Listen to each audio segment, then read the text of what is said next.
This is episode 220, and we are talking about balancing hormones. But this time we're talking about it using herbal medicine and Ayurveda. And we're going to talk about exactly what that is. And I don't even know what that is, so I'm very excited. Welcome to Wellness in Every Season. We talk all things wellness to help you align yourself, align with your goals, find balance in your life, and just recalibrate yourself. If you are listening for the first time, welcome. I'm so glad you're here. And let's get started in the rest of the podcast. Today I have with me Whitney Erwin, and she is coming at this through her own lived experience, which is always my favorite to interview people like this. And she says, years ago, I healed naturally from Hashimoto's thyroiditis and migraine, achieving long-term remission. That's huge deal. She says this inspired me to earn a Master of Science in Clinical Herbal Medicine from the Maryland University of Integrative Health. It's a really great program. Advanced Ayurvedic certifications through the National Ayurvedic Medical Association and training with renowned health experts. And she says, drawing on this training and lived experience, she now offers practical, research-informed strategies to achieve long-term wellness. I think that's the biggest thing, is so many of us are spending money on things that have the wellness branding on it. And we're hoping for long-term things, and it's really super short-term, or it doesn't even move the needle for us. So I'm very excited to talk about using things that are natural and that can offer long-term solutions. And I know that there are so many women, and especially women, that struggle with their thyroid, and it goes on for decades before they ever fully uncover what it is and how to help themselves. And usually what's offered to them is synthetic medicine. So I would love to start off with, tell us what Ayurveda is, and then let's dive into your own journey. I'm sure that it has been quite a journey to even get to the point where you are now. Yes, it's so lovely to be here, Autumn, and with everyone who's listening. So an ongoing journey as far as my own healing. And I mean, that continues to this day, but like so many different phases throughout that. When we talk about Ayurveda, this is a really beautiful, time-tested system that has been around for thousands of years. And the earliest historical documents go back to like 400 to 200 BCE. It does originate from India, although it is a universal system that anybody can apply. It is something that I have loved to bring forward more into the West. And I live in Virginia, very close to Maryland, where you are. And I just see a huge need for more holistic medicine choices and support for women's health. Ayurveda literally translates in the Sanskrit language to the science of life and longevity. And I feel like that really sums up the heart of what it does, even though it's complex and multifaceted. So it's a living, breathing science. Also, I've heard it termed the twin healing science to yoga. So it's like the health and wellness side that complements yogic practice. And I think for women's health, which is something I specialize in my clinical healthcare work, it has really advanced teachings that have been intact for thousands of years. And so that was something that was such a pivotal experience on my healing journey when I came across in-depth Ayurvedic teachings and started working one-on-one with an Ayurvedic practitioner. I never thought I would do this professionally. I was just struggling with so many of my own things and just trying to survive. And what could I do to feel better? And this just moves the needle so substantially for me. And I would say it's a lifestyle switch that has really stayed. And it is so big that I'm always telling people you could study it for the rest of your life and just feel like you're scraping the surface in a really good way. And for me, I'm never bored. And so even though I do this professionally all the time, and I have for now over a decade, I'm still learning and growing. I continue to infuse new Ayurvedic teachings into my life. There's some things that I feel like are more relevant during specific rites of passage, like in womanhood, with menstruation and maybe fertility, conscious pregnancy, postpartum, menopause. And so some of it is just applying what you need when it's relevant to ideally live in optimal, thriving health. Love that. So tell us more about how long were you struggling before you started to put these puzzle pieces together for yourself, and what symptoms did you have for those who might be struggling with these same symptoms? Yes, I know we can go deep, and there's so much to that. I'm looking back when I was growing up, and I often tease that I grew up as the daughter of two college professors. And so just like from the womb on, just around a lot of open-minded thinking, critical thinking. I don't think my parents were prepared for how far I was living internationally and doing so many things, but they were very supportive to just learn and grow and expand, and like learning new languages or something I was like very interested in from a young age, and did that. I feel like a lifelong love of learning has been a thread for me throughout so many phases of my healing journey. I feel very, very grateful that I actually did grow up healthy, and was like very healthy, solid early childhood years. And I actually graduated early from high school at the top of my class. And I was like, I need a break. I want to travel the world. I lived out of my backpack for a couple of years, and I worked in organic farms. I worked 3 jobs to do that. I worked very hard for that. But I was just feeling like my health was never holding me back. Like I could do those things. I could work 3 jobs. I could travel the world. And I loved every minute of that. Not that all of that was easy per se, but when I was in college, I unexplainably became very ill during my sophomore year. And there had been some precipitory signs several months before that. And I gotten like more contagious, like colds and flus during my freshman year than I ever had in my whole life. But I was like, oh, I bounced back.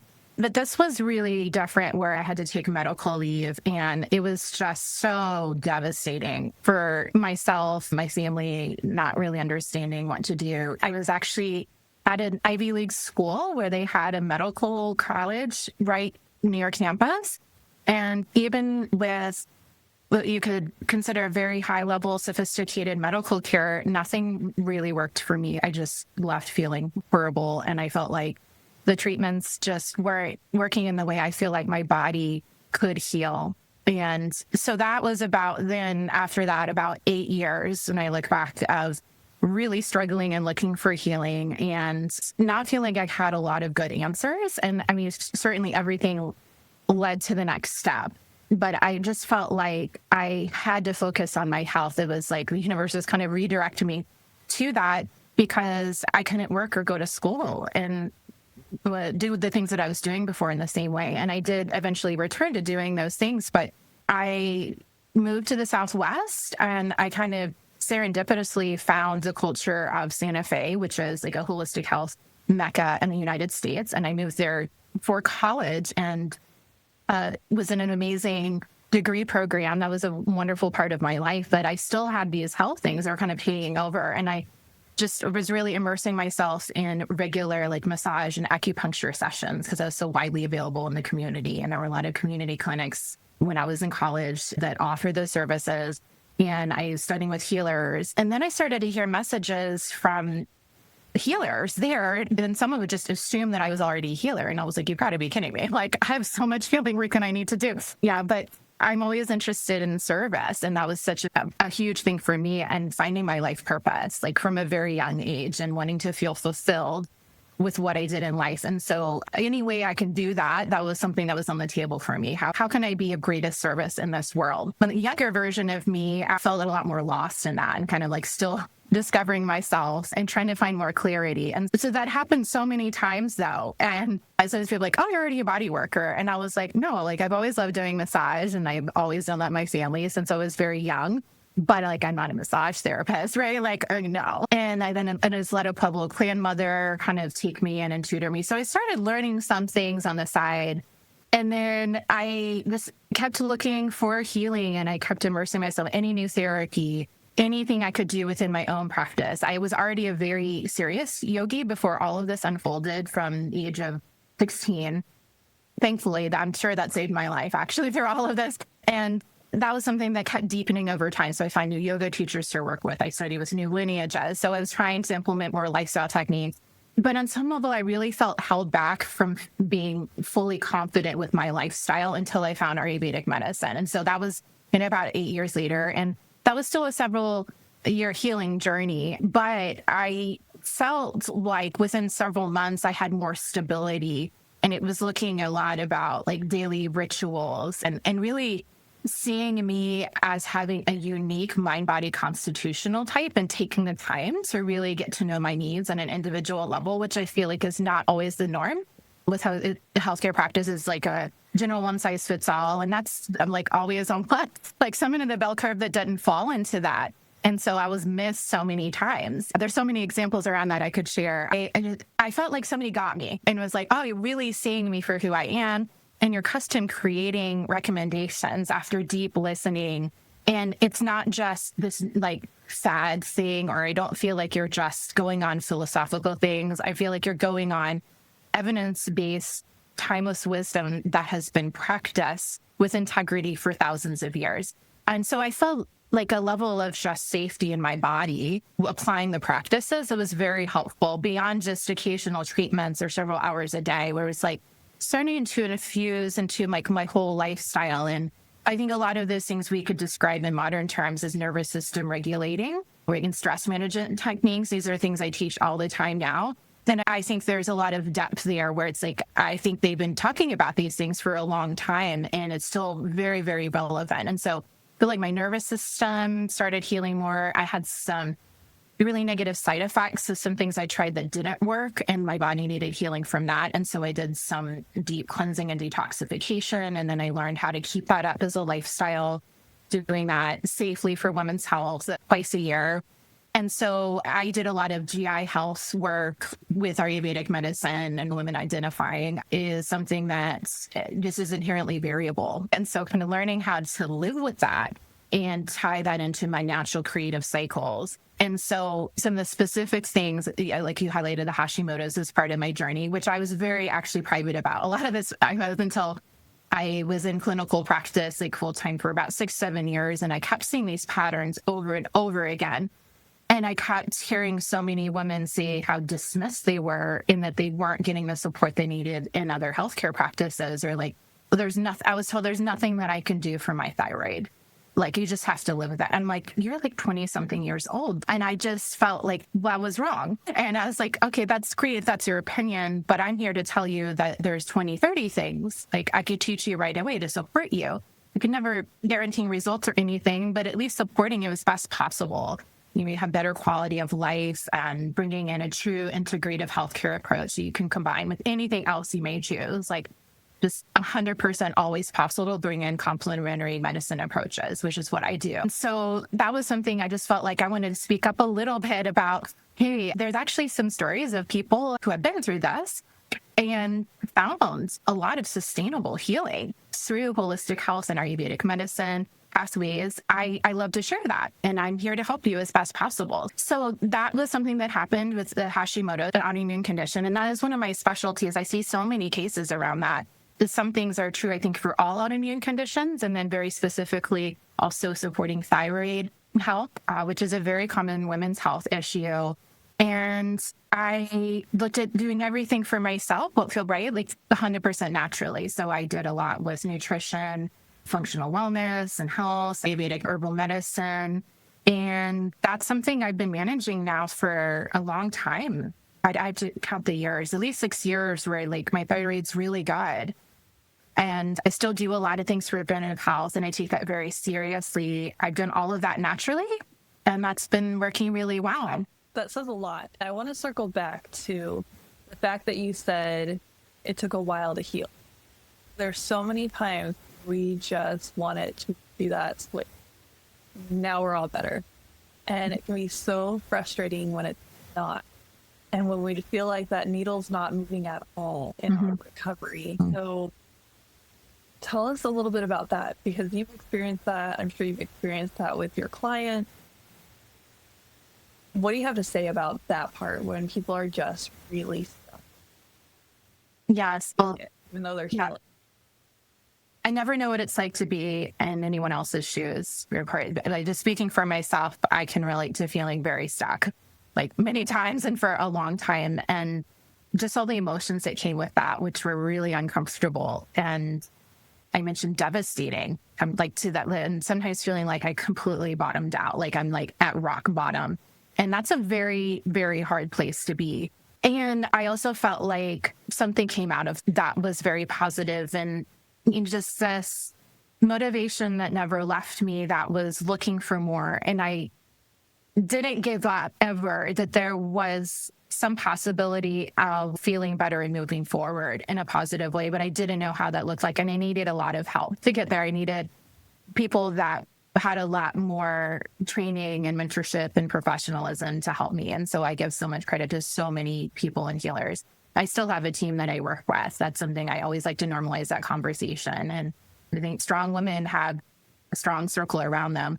But I do hear from a lot of people in my practice coming in this idea of I should feel better and I don't. And I've been doing so much and I just don't feel the results yet, and feeling shame, pain around that. And sometimes you do need better strategies and things that will bring more results. Just a short-term fix mentality is something I think to be wary of, and not putting that pressure on yourself. Some things do happen in a short amount of time for sure, and I see that a lot. But other things really take a long period of time, and it's every single step along that path matters so much. Things like GI health and hormone balance, some of the things that I see all the time, like those are slow healing processes, even if you're doing everything right. And I just say you should see the results of that over time. To really solidify things as a long-term habit, looking at generational healing, like that's very, very big. And so giving yourself the grace to relax into the process, not always be looking at just like performative measurements as well. There's some level of surrendering to that process, knowing it will take time. That's not an unusual thing, but also trusting that you're seeing enough progress along the way that you're going in a direction that feels aligned for where you dream to be and what your values are. I love that. And it's still, you talked about relaxing in the process. And I had a functional doctor on recently, and we talked about stress for a little bit. It's amazing when you really start to peel back the layers of yourself and realize how much of this is actually caused by just. Yes. When we don't allow ourselves to relax into different things. And I'm told that all the time. I've had a coaching session for pickleball, of all things, yesterday. And I was told that I was holding myself too tight. I'm like, yeah, I've always been told that with different things, if it's a dance instructor or whatever. And that reminder of the stress that I hold on to from my childhood. Been lots of layers of healing, and it's sometimes very frustrating. And there's times where I had some of my husband about it, and he's remember that it's going to be a journey. Remember that it's a journey. And I think I've noticed that in coaching sessions as well, that all of this is a journey and it's okay and it's meant to be, because we always want to feel like we're going to suddenly arrive. And I'm sure that you've experienced that with your clients too.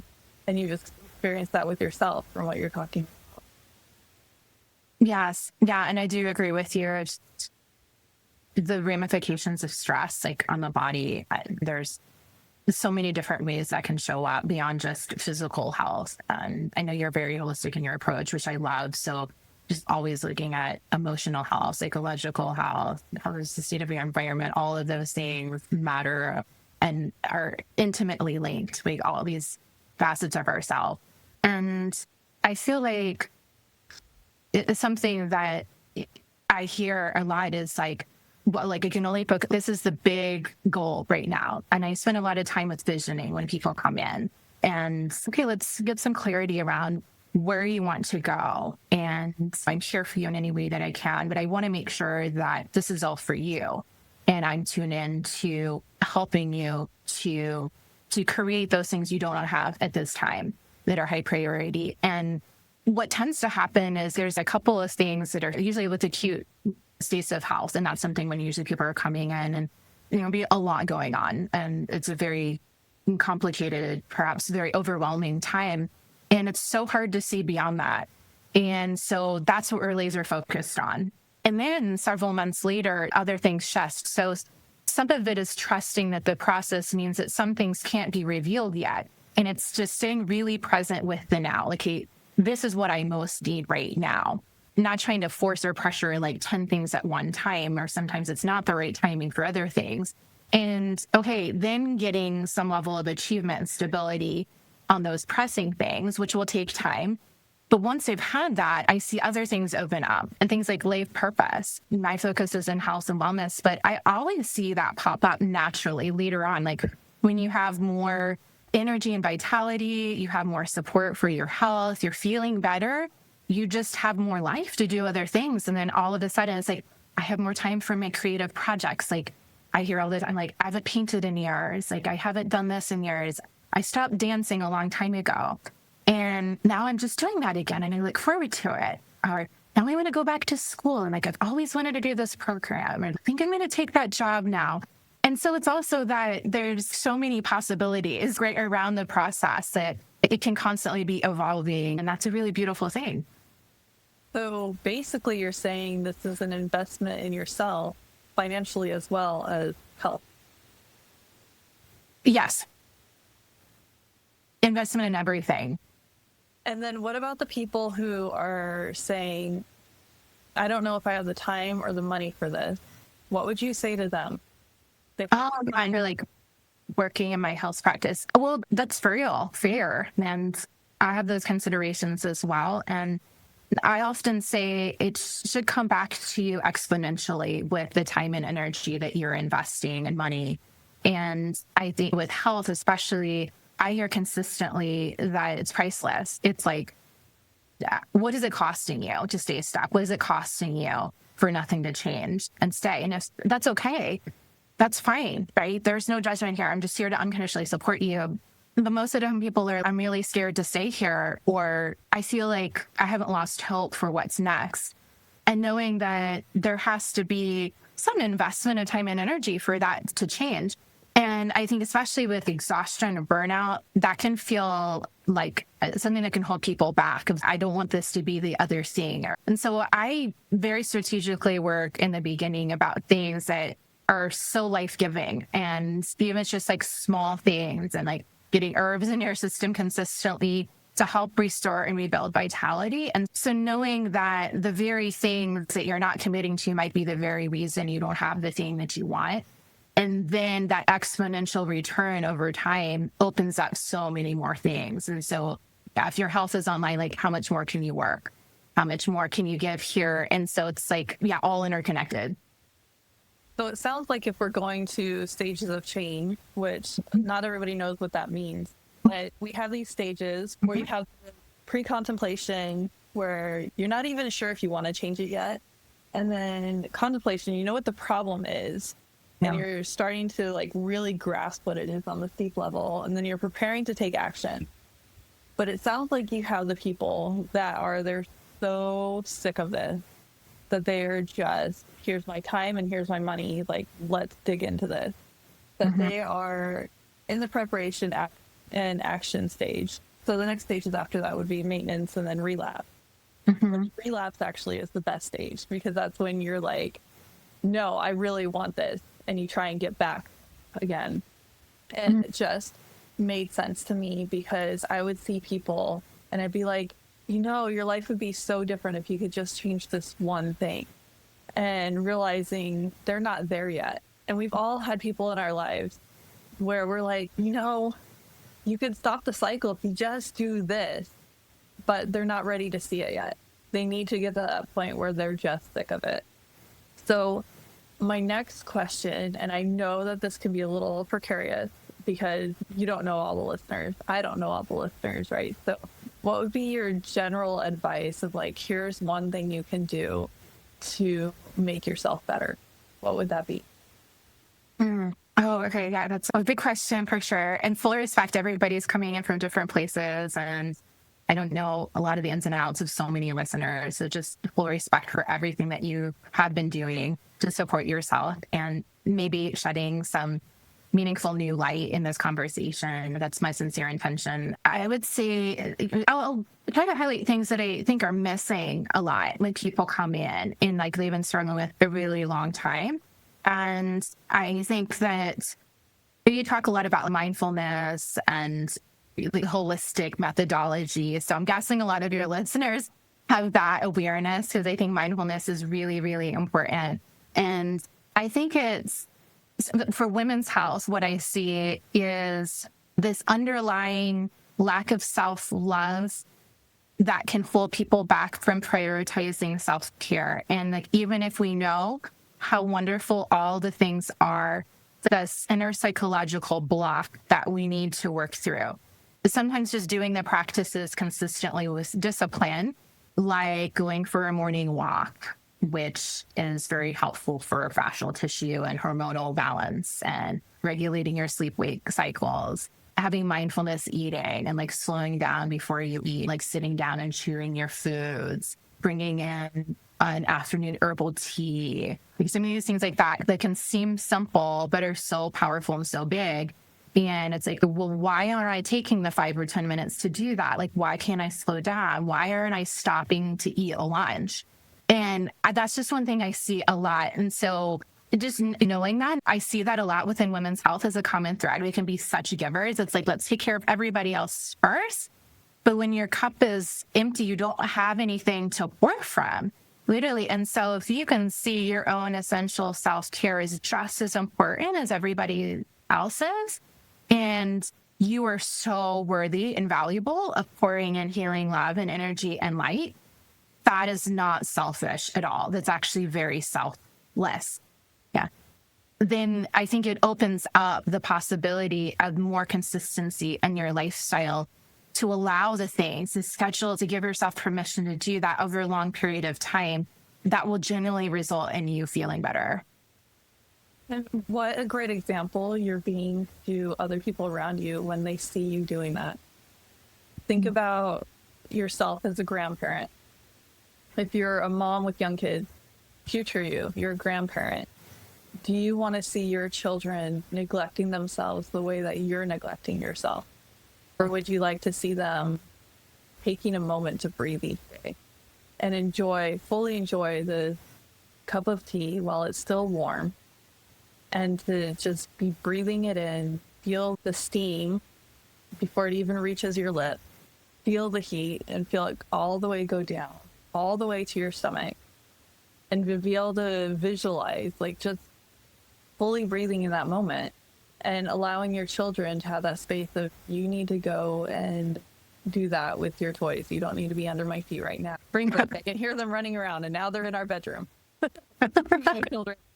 But when we allow ourselves that space, we're reminding our children they can have that space. Because what I'm noticing and really tuning into with my own parenting is how much I'm hurrying my children along. And it's making me realize how bad that was for my nervous system as a child, and how I'm continuing that cycle for them from what my parents did and from what the school system even does. So it's that reminder of, okay, I'm relearning how to slow myself down. I need to do that as a parent as well. And I think self-care automatically takes care of that if you're building in that space throughout the day. Yes. And that's very insightful what you shared. And just, yeah, appreciate your honesty. Like, these are things that I still struggle with implementing a lot. Just so much better at being familiar with the habits and what they give me. And it's just like, I often say, it doesn't matter what happened or how you feel before doing the positive self-care practices, that will just always work for you. And so some days you might feel exhausted and showing up, and other days you may feel really excited and motivated showing up. It's all okay. It's just continuing to show up. But I think skipping that, especially when things are busier, then we set ourselves up for not receiving the benefit, then spiraling. I tell people, even though I did all these things when I was younger, I was considered very successful, I sucked at self-care. I was such a giver, like, it's really good at volunteering for all the things, doing things. That was a learned skill. And even though I had some beautiful models around me just for me to actually feel that from the inside out. And there are some limits to external energy giving. And there's sometimes like when we need to just stop and take a break, sleep. And that actually could contribute to more productivity and more nourishment to our creative cycles. And so these are practices, I think, forever. Like you said, like they don't go away, but I do think there's skills that you can learn where it's just so much easier. And then by default, you already have the habits set up. So you know how to immediately go into them, like no matter what happens in a given day. I love that. And it makes me think about how many companies used to prioritize wellness. They used to have time put in, like meetings actually mattered, and they would put in different wellness practices that are no longer there. Now it's all about the bottom line and finances. And they're forgetting how much they're spending in healthcare because their employees, they're given vacation time, but frowned upon actually using it. I've worked at places like that. It's awful. And they're expected to eat lunch at their desk. They're expected to only take those 3 days bereavement. I'm sorry. I grieve for longer than 3 days. I'm a normal human being. I'm not a robot. And this culture is put in everywhere. It's not just for the mom. It's all around us. And it's no wonder that so many of us are struggling with health problems. And then we go into the normal healthcare system and we have doctors that are overworked and burned out. I've had several episodes just about that. And they're not taking care of themselves. They're in this position of authority where they're supposed to be giving advice to other people that they're not taking. And they're not even there in the room long enough with the patient to understand them and to listen to them. And it's really hard to listen when you're overwhelmed and not taking care of yourself. So It's so true. that's why there's people like you and why there's such a need for people like you. Thank you. Yeah, I feel like you're spot on with just a lot of these cultural systems that are so toxic. I question so much about those work environments. I see so many people, and I've been there as well. I've had so many jobs that actually motivated me so much to work for myself, although that is not an easy path for sure. But I hold such a deep level of accountability for myself as a practitioner. Like, I just non-negotiably cannot do this if I'm going to be a hypocrite. I won't. And that helps me sometimes to keep me in a really healthy place because I'm like, one, I know I'm a better practitioner if I'm taking care of myself, my health is solid. And two, like, who am I to model these practices if I'm actually not doing them? So that's just so important for me to do. Of course, I'm benefiting. It's very mutual. Like, it's win-win. I was just talking with a client earlier today who was taking a break, actually camping with her family. And I was like, oh, you really needed this time. And I have done, and we need to schedule in vacations and really genuinely take them. And like the European will have 6 weeks of paid vacation. And I'm like, that is so sane. That's like a minimum, just being human, because you just need times off. And even if you could work more, I don't think we need to, especially in a first world country. Like, that's an extra toxic lens, because I've been in third world countries and spent a lot of time there. And sometimes it really is a matter of survival to work more. But it's like we're not even giving ourselves the gift of being able to have deeper quality of life when we could. And we're shaming other people for wanting to live a happy life. And that's something I support a lot of my women through. I'm teaching them. And a lot of them are leaders, and they go back into their workplace. They're like, okay, we're redirecting the whole flow. Everybody's taking a lunch break that was never there before. I think that's such an important part of looking at sustainable healing, is looking at your environment, looking at your day-to-day, and trying to make some healthy shifts so you're not locked into things that are hurting you. I love that. And I love that you talked about happiness, because you think that money will bring you happiness. Then you're just grinding and grinding, and eventually I'll retire and then everything's going to be better and I'll have all this time. But then you get to retirement and your health is going this way. So guess what? Your money's going along with your health. And I have been around people who are some of the financially poorest, but they are some of the richest in emotional health and their overall wellness in other areas. And it's that reminder of what actually brings you happiness.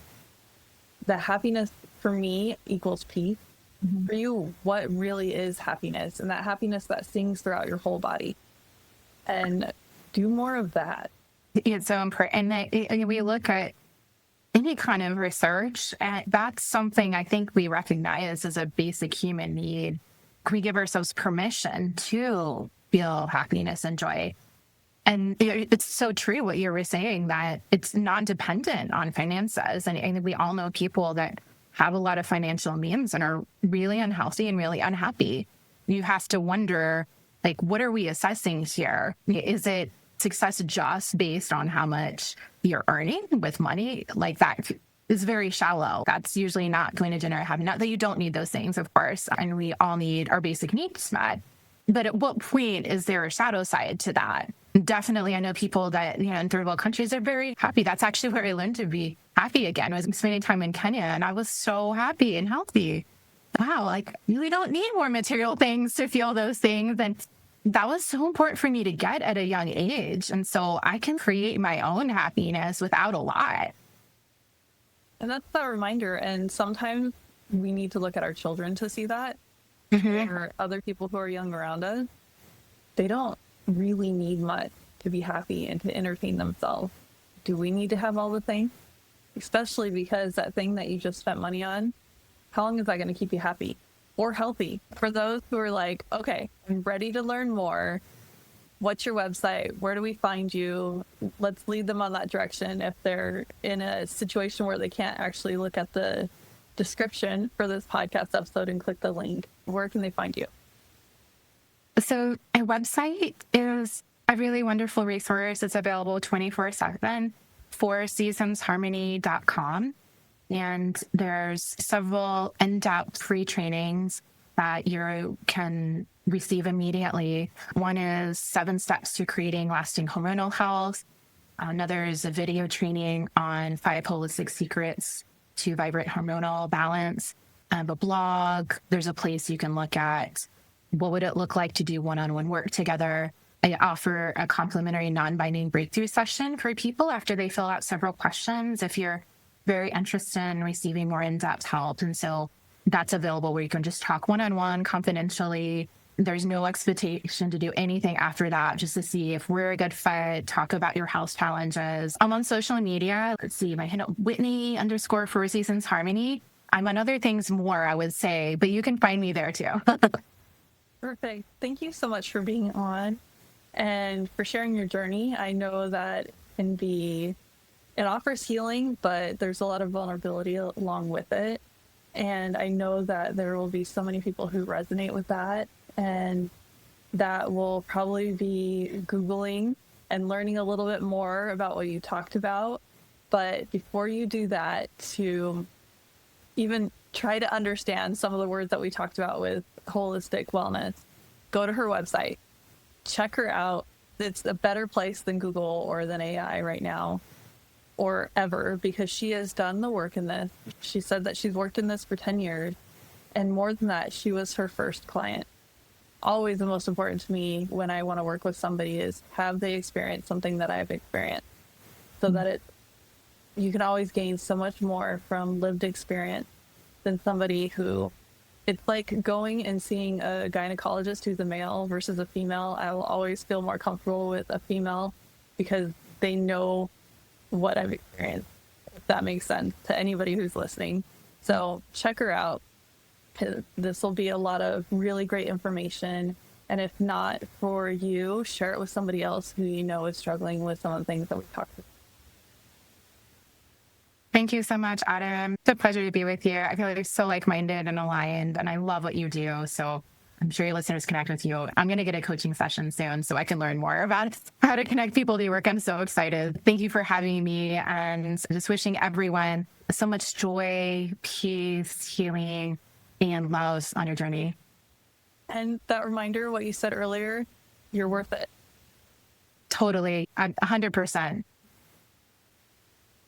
Thank you so much for listening to this episode. I hope that you found the answers that you needed and you had some amazing aha moments. Please share this episode with others because it helps us align ourselves and then better align the world.